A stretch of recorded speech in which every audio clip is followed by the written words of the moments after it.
Assalamualaikum warahmatullahi wabarakatuh. Pastikan anda semua duduk dalam keadaan selesa dan kita akan mulakan pembentangan kita.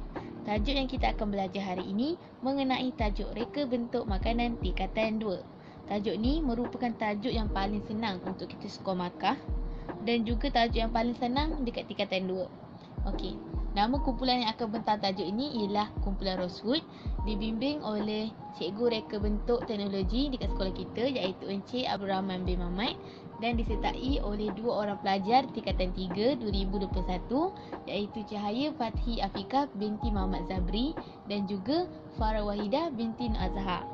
Okey, sebelum kita mulakan kita punya pembelajaran, diminta wakil untuk bacakan doa yang sudah kita paparkan dekat skrin. Tanpa melengahkan masa, kami akan menerangkan isi kandungan di dalam slide ini.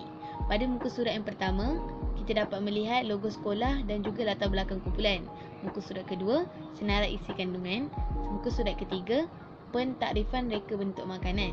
Muka surat keempat, aspek dan klasifikasi reka bentuk makanan. Muka surat 5, kepentingan reka bentuk makanan. Muka surat 6, video pendek berkaitan tajuk. Muka surat 7, alatan, maksud dan contoh serta fungsi alatan membentuk dan mengukir. Muka surat 8, contoh dan fungsi alatan memotong. Muka surat 9, contoh dan fungsi alatan menghias dan alatan menghidang. Muka surat 10, perkakasan, maksud dan video pendek berkaitan penggunaan perkakasan. 11 dan 12, contoh dan fungsi perkakasan. 13 dan 14, latihan berdasarkan pembentangan. Dan akhir sekali muka surat 15, skema jawapan. Seterusnya, kita bergerak kepada takrif reka bentuk makanan. Para pelajar diminta untuk tidak terlampau fokus kepada makanan yang ditunjukkan di sebelah. Kita akan pergi dahulu kepada takrif reka bentuk. Takrif reka bentuk ialah pengetahuan tentang penghasilan idea secara terancang untuk menghasilkan sesuatu produk. Takrif makanan, sesuatu bahan yang boleh dimakan dalam bentuk pepejal atau cecair dan dihasilkan daripada haiwan atau tumbuhan. Ciri-ciri makanan terdiri daripada pelbagai tekstur, rupa, bau dan juga warna. Hari sekali kita akan pergi kepada takrif reka bentuk makanan. Aktiviti merealisasikan idea kepada bentuk makanan yang melibatkan inovasi dan kreativiti. Reka bentuk makanan dipengaruhi oleh permintaan, budaya, sosial, tempat dan juga cara hidup sesebuah masyarakat yang berubah mengikut trend. Okey, seterusnya kita pergi dekat aspek dan klasifikasi reka bentuk makanan. Okey, kita tengok dekat aspek dia. Bagi aspek yang pertama, proses, kaedah dan ruang tempat produk diproses, diedarkan dan digunakan. Yang kedua, semua aktiviti komunikasi yang dilaksanakan untuk mempromosikan produk makanan. Yang ketiga, makanan dari segi estetika, komunikasi dan perwakilan. Dan yang keempat, peralatan dan perkakasan yang digunakan untuk menyediakan dan mengambil makanan. Okey, lepas tu kita tengok dekat klasifikasi reka bentuk makanan pula. Yang pertama ialah reka bentuk makanan dalam pinggan atau bekas. Ini macam kita buat dekorasi dekat pinggan atau bekas yang kita nak gunakan tu. Okey, lepas tu yang kedua pula ialah reka bentuk makanan itu sendiri. Maksudnya macam kita buat dekorasi lah dekat makanan tu untuk tampak lebih menarik, seperti contoh dekat dalam gambar tu. Seterusnya kita tengok kepentingan reka bentuk makanan. Kepentingan reka bentuk makanan ni ada 6. Yang pertama, kebebasan memilih kepada pengguna. Jadi lebih kurang macam pengguna pun ada perubahan cita rasa dan gaya hidup. Yang kedua, menzahirkan nilai estetika. Nilai estetika ni dia boleh membuatkan orang lebih tertarik. Dan yang ketiga, melindungi etika sosial. Sebagai contoh, kita ambil kuih bulan. Kuih bulan ni merupakan kuih tradisional Cina yang dimakan pada waktu Mooncake Festival. Sekarang ni pun kuih bulan ni pun dia dah ada pelbagai versi dan bentuk. Yang keempat, memberikan faedah kepada pengusaha. Yang kelima, pembangunan sains dan teknologi moden. Ini kerana kebanyakan makanan yang dihasilkan menggunakan mesin, dan bila kita guna mesin ni pun reka bentuk makanan ni pun mudah untuk dihasilkan. Dan yang terakhir, kepelbagaian etika budaya. Okey, seterusnya kita tengok contoh video reka bentuk makanan.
Seterusnya kita akan lihat kepada penggunaan alatan dan perkakasan dalam reka bentuk makanan.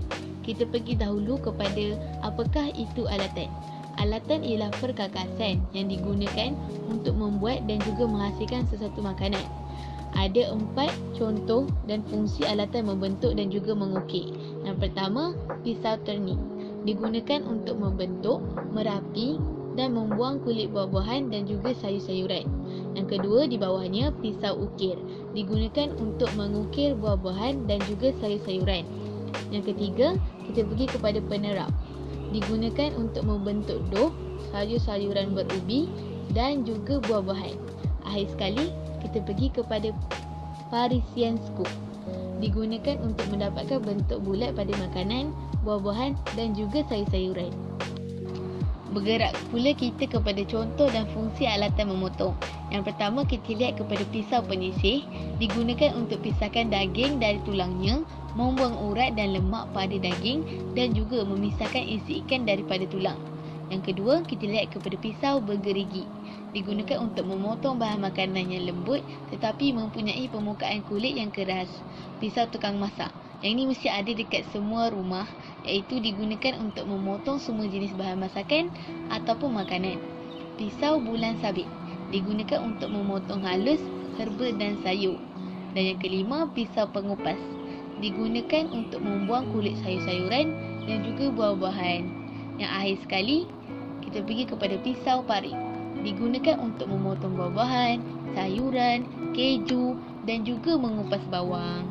Seterusnya kita tengok dekat alatan menghias dan alatan menghidang.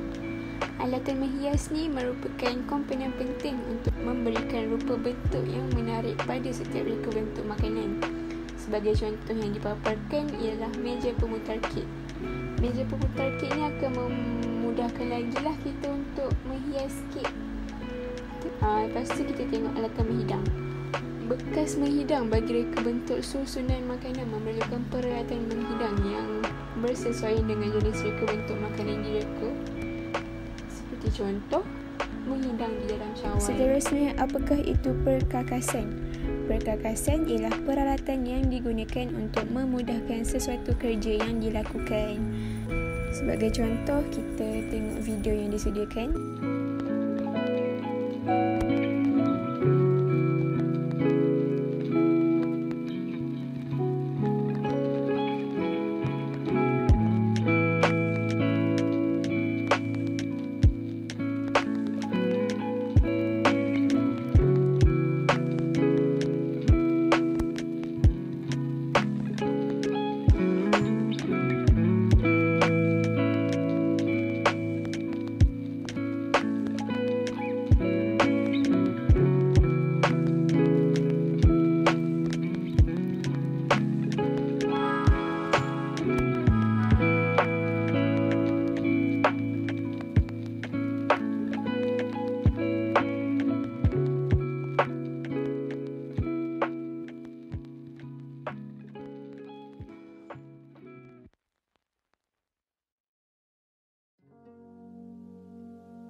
Okey, semua pelajar diminta untuk kembali bertenaga dan segar. Okey, tarik nafas, lepas. Tarik nafas, lepas. Okey, seterusnya kita akan pergi kepada contoh dan juga fungsi perkakasan. Ada 3 yang kami telah paparkan. Yang pertama, ketupat elektrik. Digunakan untuk membakar makanan seperti bakar biskut. Yang kedua, mesin pengisar jus buah-buahan. Okey, digunakan untuk membuat jus buah-buahan dan juga sayuran. Okey, kalau jus ni memang baik untuk kesihatan, so para pelajar boleh amalkan selalu. Okey. Okey, yang ketiga kita pergi kepada periuk nasi elektrik. Kalau tengok kat situ pun kita tahu dia digunakan untuk memasak nasi. Yang keempat pula ialah mesin mengadun. Mesin mengadun digunakan untuk mengadun semua jenis adunan untuk membuat kek, roti, biskut, mi dan pasta. Yang keempat, pengukus elektrik. Pengukus elektrik digunakan untuk mengukus makanan. Dan yang keenam, ketuhar gelombang mikro. Ketuhar gelombang mikro digunakan untuk memasak makanan yang pelbagai.